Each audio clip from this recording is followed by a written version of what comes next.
Oh no. You had stack, didn't you? It smelled fine and it tasted fine, but I feel like I just swallowed Satan's leftovers. Dude, everyone knows Stacked had a food poisoning outbreak last year. You're so cooked. I feel like my stomach is waging war on me right now. Oh no! I told her not to eat Stacked. Man, I wish I could understand the neurobiological processes that were making her feel this way. I wish I was in systems neuroscience where I could ask Dr. Eitri what is going on inside her brain. Hello everyone. I am Professor Vitri, British twin of Professor Itri. As you can see, we have the same sense of style. I am available to answer systems neuroscience related questions when 03363 is not in session. This way you can still learn all about the neurological processes that occur if you don't pay attention in class. Anyways, let's jump straight into the chemoreceptor trigger zone 101. So what exactly is the CTZ? Well, it is located in an area of the brainstem called the medulla oblongata that plays a key role in detecting toxins or harmful substances within the bloodstream. Interestingly, the CTZ is located outside of the blood-brain barrier, which makes the chemoreceptors even more sensitive to changes within the blood. Here, we can see the chemotoxin that has caused this mess. It seems that Natalia ingested a particular strain of E. coli, which releases chemotoxins that entered the bloodstream. Since the CTZ lacks a blood-brain barrier, it has capillaries that act like filters, allowing the toxin to very slowly diffuse into surrounding extracellular fluid. Slow blood velocity in the capillaries allow toxins to interact with tissues.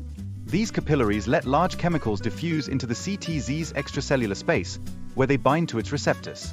This is perfect because I can show you guys exactly how this triggers the CTZ. Let's follow this chemotoxin. The CTZ contains a diverse variety of receptors that can bind to neurotransmitters such as dopamine, serotonin, histamine, substance P, opioids, and acetylcholine. In the case of food poisoning from the E. coli, the toxin mainly activates the serotonin receptors, which are known to be sensitive to emetic or vomit-inducing toxins. When the chemotoxin binds to a receptor, a cascade of excitatory signals is sent from the CTZ to the nucleus tractus solitarius or NTS and onward to the vomiting center to induce the vomiting reflex.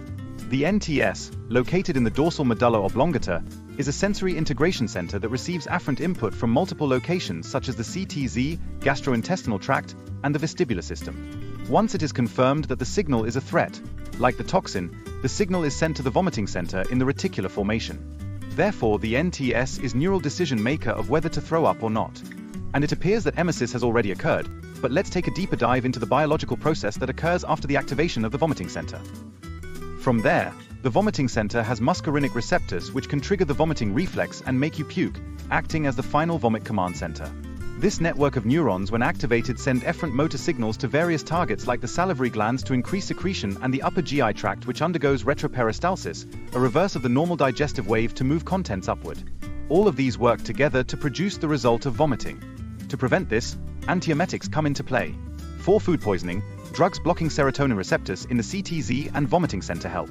Common serotonin antagonists like ondansetron, zofran, and granisetron, Citril, prevent serotonin binding, stopping vomiting. Now it's time for my favorite activity, the ponder experiment. What about motion sickness? How does the input to the CTZ change? Answer quickly. Okay, time's up. We have to think back to the vestibular motor system to answer this question. Pay attention because it will be on the final. The labyrinth, a fluid-filled maze in the inner ear, acts as a motion detector. Hair cells in the semicircular canals and otolith organs bend with movement, converting it into electrical signals sent via cranial nerve 8. The vestibular nuclei in the brainstem process these signals to analyze speed, direction, and balance. What if your eyes and inner ear send conflicting signals? Like reading a book while sensing a car's acceleration. This mismatch, processed in the vestibular nuclei, is sent to the CTZ, which may trigger vomiting if perceived as a neurotoxic threat. Unlike food poisoning, which triggers serotonin receptors, this response activates histamine and muscarinic acetylcholine receptors, leading to a signal to the vomiting center and thus an emetic response. Moreover, the CTZ can also respond to other inputs such as nasty smells, disgusting taste, and strong emotions like stress. Cadence's diagnosis is complete. A classic case of the CTZ activation of serotonin receptors due to her delicious stack burger, served with a side of E. coli which sent signals to the NTS and then the vomiting center.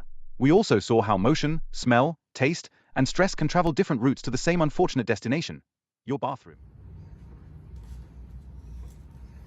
Never again. Well, look on the bright side. At least your body has excellent quality control. Too bad Stack doesn't.